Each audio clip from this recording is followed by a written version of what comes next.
Hi friends, ఈ వీడియోలో మనము తెలుగు మెథడాలజీకి సంబంధించి బిట్స్ చూస్తున్నాం. మొదటి పాఠము తెలుగు భాషా బోధన ఉద్దేశాలు, విలువలు, లక్ష్యాలు, స్పష్టీకరణలు. ఆ చాప్టర్లో మనం ఇంపార్టెంట్ బిట్స్ చూసాం కదా. అదేవిధంగా రెండవ చాప్టర్ అయిన భాష, సమాజం, సాహిత్య ప్రక్రియలు, దీనిలో కూడా మనం ఇంపార్టెంట్ బిట్స్ చూసాము. ఈ వీడియోలో మనము మూడవ చాప్టర్ మాతృభాష స్వభావం, నిర్మాణం, ప్రాధాన్యత, భాషోత్పత్తివాదాలు, ధ్వని, అర్థ విపరిమాణాలు, దీనికి సంబంధించి ఇంపార్టెంట్ బిట్స్ చూస్తున్నాం ఫ్రెండ్స్. ఇవి చాలా ఇంపార్టెంట్, ప్రతి ఎగ్జామ్లో అడుగుతున్న బిట్స్ ఫ్రెండ్స్. తప్పనిసరిగా ఈ వీడియో మీకు నచ్చినట్లయితే లైక్ చేసి, షేర్ చేసి, సబ్స్క్రైబ్ చేసుకోండి ఫ్రెండ్స్. మీకు నచ్చితేనే సబ్స్క్రైబ్ చేసుకోండి ఫ్రెండ్స్. 1. మాతృభాష నిర్వచనాలకు సంబంధించి సరికానిది ఏది? మాతృభాష నిర్వచనాలకు సంబంధించి సరికానిది ఒక్కసారి ఆప్షన్స్ చూద్దాము. తల్లి నుంచి నేర్చుకునే మొట్టమొదటి భాష మాతృభాష, ఇది సరైనదే. కుటుంబంలో అందరూ ఉపయోగించే భాష మాతృభాష, ఇది కూడా సరైనదే. శిశువు తన మనోభావాలను వ్యక్తం చేయడానికి ఉపయోగించే భాష మాతృభాష, ఇది కూడా సరైనదే. సరికానిది ఏంటంటే శిశువు పాఠశాలలో ప్రవేశించాక నేర్చుకునే భాష మాతృభాష. పాఠశాలలో ప్రవేశించక ముందే నేర్చుకుంటాడు కాబట్టి ఈ వాక్యం సరికాదు.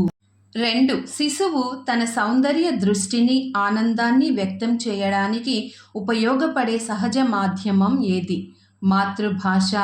శిశువు తన మనోభావాలను, తన సంతోషాన్ని, దుఃఖాన్ని ఏదైనా సరే వ్యక్తం చేయడానికి ఉపయోగపడేది మాతృభాష. 3. శిశువు తన అభిప్రాయాన్ని, సౌందర్య దృష్టిని, ఆనందానుభూతిని వ్యక్తం చేయడానికి ఉపయోగపడే సహజ మాధ్యమం మాతృభాష అని నిర్వచించిన వారు ఎవరు? మహాత్మా గాంధీ. మీరు పక్కన చూసినట్లయితే ఈ బిట్ను ఎప్పుడెప్పుడు అడిగారో కూడా మనకి పక్కన ఇవ్వడం జరిగింది. కాబట్టి ఇవన్నీ కూడా అంటే మనకి డిఎస్సిలో కానీ, టెట్లో కానీ, బిఎడ్లో కానీ, డిఎడ్లో కానీ అడుగుతున్న ప్రశ్నలే కాబట్టి చాలా ఇంపార్టెంట్. 4. శిశువు పాఠశాలలో ప్రవేశించక ముందే ధారాళంగా మాట్లాడే భాష. శిశువు తన జీవితంలోని అన్ని రంగాలలో ఆత్మవిశ్వాసంతో వ్యవహరించేది మాతృభాష ద్వారానే అని అన్నవారు ఎవరు? బ్లాక్. Answer block. 5. మానవుడు శైశవాస్థ నుండి తన హావభావాలను, హాసక్రోధానురాగాదులను, ఆలోచనలను, ఆచరణలను ఏ భాషాముఖంగా వ్యక్తపరచునో అదే అతని మాతృభాష అని నిర్వచించిన వారు గొడవర్తి సూర్యనారాయణ.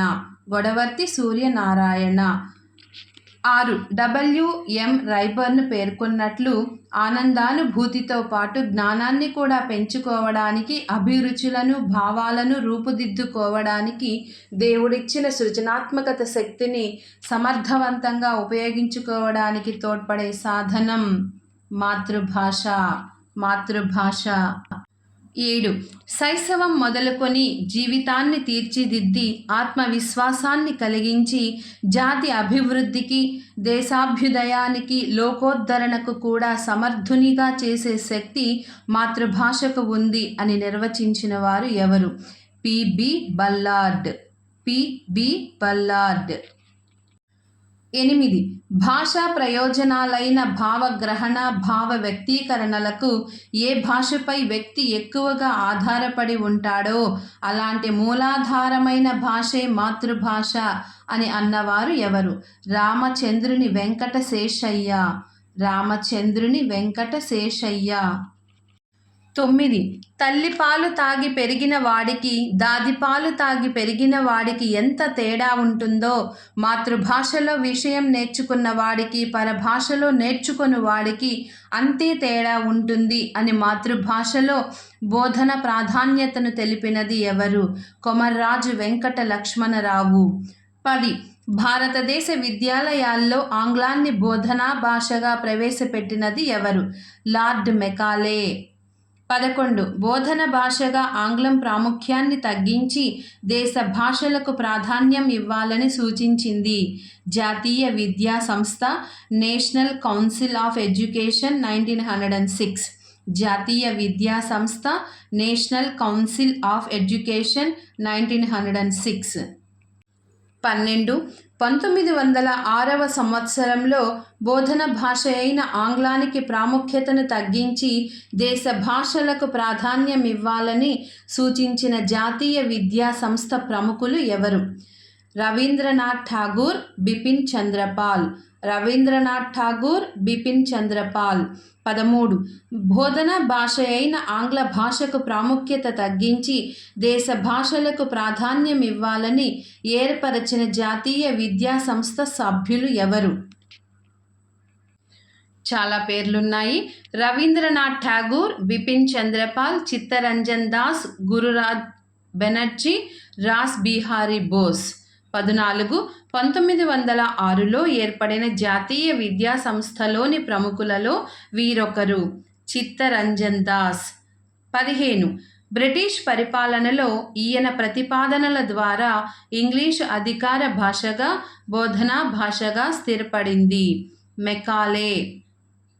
16. పరభాష బోధన మాధ్యమంగా ఉంటే కలిగే నష్టం గురించి హరిజన పత్రికలో 9/7/1938 సంవత్సరంలో మాతృభాష మాధ్యమ ప్రాధాన్యత గురించి రాసినవారు మహాత్మా గాంధీ. 17. భారతదేశం వంటి బహుభాషా దేశంలో ఏ భాషలు నేర్చుకోవాలి, ఏది జాతీయ భాషగా ఉండాలన్న అంశాల ఆధారంగా రూపొందిన సూత్రం త్రిభాషా సూత్రం. త్రిభాషా సూత్రం. 18. పాఠశాలల్లో 3 భిన్న భాషలను ప్రథమ, ద్వితీయ, తృతీయ భాషలుగా బోధించడానికి కారణమైనది త్రిభాషా సూత్రం. ప్రథమ, ద్వితీయ, తృతీయ భాషలుగా బోధించడానికి కారణమైనది త్రిభాషా సూత్రం. 19. స్వాతంత్ర్యం తరువాత రాష్ట్ర పునర్వ్యవస్థీకరణ ఏ ప్రాతిపదిక ఆధారంగా జరిగింది? భాషా ప్రాతిపదికన. స్వాతంత్ర్యం తర్వాత రాష్ట్ర పునర్వ్యవస్థీకరణ ఏ ప్రాతిపదిక ఆధారంగా జరిగింది? భాషా ప్రాతిపదికన. 20. స్వాతంత్ర్యానికి ముందు మన దేశంలో అమలులో ఉండేదని భావించే భాషా సూత్రం ద్విభాషా సూత్రం. స్వాతంత్రానికి ముందు మన దేశంలో అమలులో ఉండేదని భావించే భాషా సూత్రం ద్విభాషా సూత్రం. 21. బ్రిటిష్ పాలకులు అధికార భాషగా ఇంగ్లీషును స్థిరపరిచారు. స్వాతంత్రం వచ్చే వరకు దేశంలోని చాలా రాష్ట్రాలలో ఇంగ్లీషు ప్రథమ భాషగా ఉండేది. అయితే ద్వితీయ భాషగా ఏ భాష ఉండేది? ద్వితీయ భాషగా మాతృభాష లేదా ప్రాంతీయ భాష ఉండేది. 22. నిజాం పాలనలో ఉన్న హైదరాబాద్ సంస్థానంలో అధికార భాషగా, మాధ్యమ భాషగా ఉన్న భాష ఏది? నిజాం పాలనలో హైదరాబాద్ సంస్థానంలో అధికార భాషగా, మాధ్యమ భాషగా ఉన్నది ఉర్దూ, ఇంగ్లీషు. 23. 1956లో త్రిభాషా సూత్రాన్ని రూపొందించినది ఎవరు? కేంద్రీయ విద్యా విషయక సలహా సంఘం CABE. కేంద్రీయ విద్యా విషయక సలహా సంఘం CABE. 24. స్వతంత్ర భారతదేశంలో అధికార భాషా ప్రతిపత్తి ఉంటుందనే భావనతో 1937లో దేశంలోని చాలా రాష్ట్రాలలో తృతీయ భాషగా ఏ భాషను ప్రవేశపెట్టారు? హిందీ భాష. 25. భాషోత్పత్తి అంశంపై 1866వ సంవత్సరంలో చర్చను నిషేధించిన భాషా శాస్త్ర సంఘం ఏది? ఆన్సర్ ప్యారిస్ భాషా శాస్త్ర సంఘం. ప్యారిస్ భాషా శాస్త్ర సంఘం. 26. సహజ ధ్వని ఆధారవాదాలు అనే అంశాన్ని 1861వ సంవత్సరంలో పేర్కొన్న ప్రముఖ భాషా శాస్త్రవేత్త మాక్స్ ముల్లర్. సహజ ధ్వని ఆధారవాదాలు అనే అంశాన్ని 1861వ సంవత్సరంలో పేర్కొన్న ప్రముఖ భాషా శాస్త్రవేత్త మాక్స్ ముల్లర్. 27. ప్రపంచం ప్రారంభంలో ఒకే మానవ భాష ఉండేదని, క్రమక్రమంగా అనేక భాషలు అయ్యాయి అని తెలిపే భాషోత్పత్తివాదం ఏకమూల భాషావాదం. ప్రపంచం ప్రారంభంలో ఒకే మానవ భాష ఉండేదని, క్రమక్రమంగా అనేక భాషలు వచ్చాయని తెలిపే భాషోత్పత్తివాదం ఏకమూల భాషావాదం. 28 మానవులు పరస్పరం సంప్రదించుకొని చర్చించుకొని అక్షరాలు పదాలు ఏర్పరచుకొనుటయే భాషకు ప్రారంభ స్థితి అన్న అభిప్రాయం సమాలోచనవాదులది. మానవులు పరస్పరం సంప్రదించుకొని చర్చించుకొని అక్షరాలు పదాలు ఏర్పరచుకొనుటయే భాషకు ప్రారంభ స్థితి అన్న అభిప్రాయం సమాలోచనవాదులది. 29 ఓంకారమే భాషకు మూలం అని తెలిపే వాదం స్ఫోటవాదం. ఓంకారమే భాషకు మూలం అని తెలిపే వాదం స్ఫోటవాదం. 30 భగవంతుడే భాషను ప్రసాదించాడు సృష్టించాడని భావించే వాదం, ఆ వాదానికి ఉన్న ఇతర పేర్లు ఏమిటి? భగవంతుడే భాషను ప్రసాదించాడు సృష్టించాడు అని తెలిపే వాదం ఏది? ఆ వాదానికి ఉన్న ఇంకా ఇతర పేర్లు ఏమిటి అంటే దైవదత్తవాదం, భగవద్దత్తవాదం, భగవత్ ప్రసాదవాదం, అలౌకికవాదం, సాంప్రదాయవాదం. దైవదత్తవాదం, భగవద్దత్తవాదం, భగవత్ ప్రసాదవాదం, అలౌకికవాదం, సాంప్రదాయవాదం. 31 ఒక స్వీడన్ భాషావేత్త దైవదత్తవాదం ప్రకారం దేవుడు సృష్టించిన ఈడెన్ ఆరామంలో ఎవరెవరు ఏ ఏ భాషలలో వ్యవహరించారో వాటికి సంబంధించి సరికాని జత గుర్తించండి.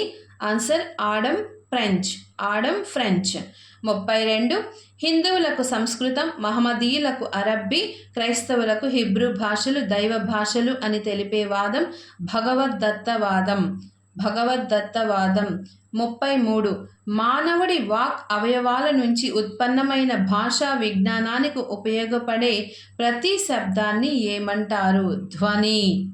34 మానవుడు భాషించడానికి రకరకాల ధ్వనులు ఎలా ఉత్పత్తి చేయగలుగుతున్నారో వివరించే శాస్త్రం ధ్వని శాస్త్రం.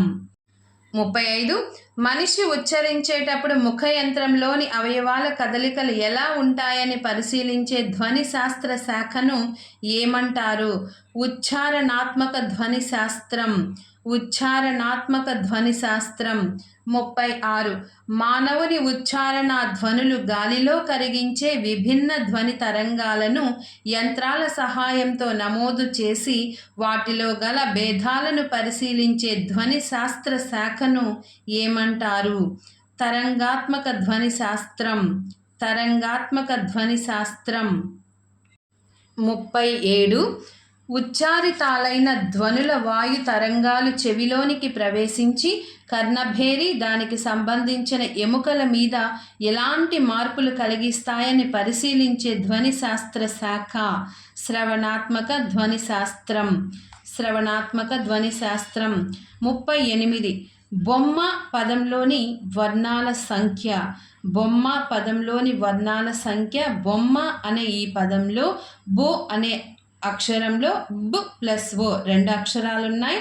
తర్వాత మా 2 వర్ణాలున్నాయి. మా కింద మా ఒత్తు మ అనే అక్షరంలో ప్లస్ మా అనే శబ్దంలో ఆ అనే వర్ణం చివర పలుకుతుంది కాబట్టి ఆ. అలాగా 5 వర్ణాలు.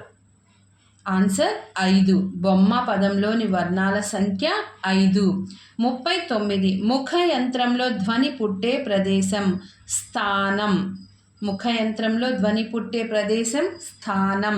40 కరణాలు కదులుతూ కంఠం నుంచి వచ్చే గాలి మార్గాన్ని మారుస్తూ స్థానాలను తాకుతాయి. అందువల్ల మనలో కలిగేది వాగుత్పత్తి, ధ్వన్యుత్పత్తి. 41 ఉచ్చారణకు స్థాన కరణాలను సంయోగించునది ప్రయత్నం. 42 ముఖయంత్రంలో పైభాగాన ఉన్నప్పటికీ కదులుతూ ఉండడం వల్ల కరణం అయినదేది? లంబిక.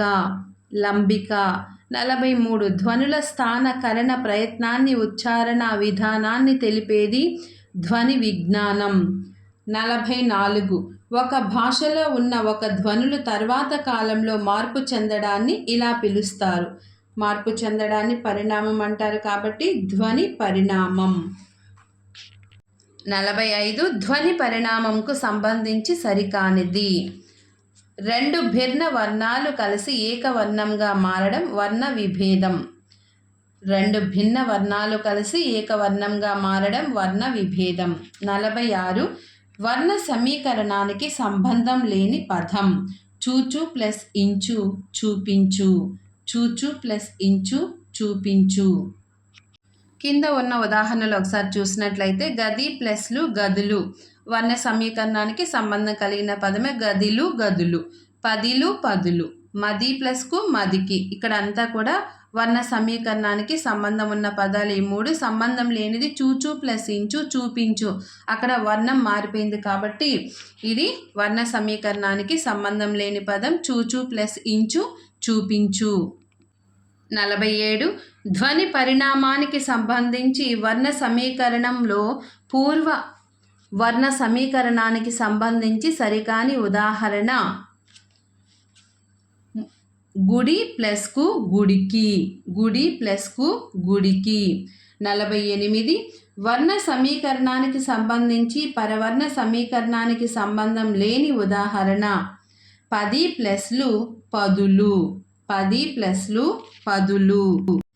49 ఒకే ధ్వనిని రెండుసార్లు ఉచ్చరించినప్పుడు గాబరా వల్ల కానీ తడబాటు వల్ల కానీ ఒక ధ్వని స్థానంలో వేరొక ధ్వని రావడం వర్ణ విభేదం.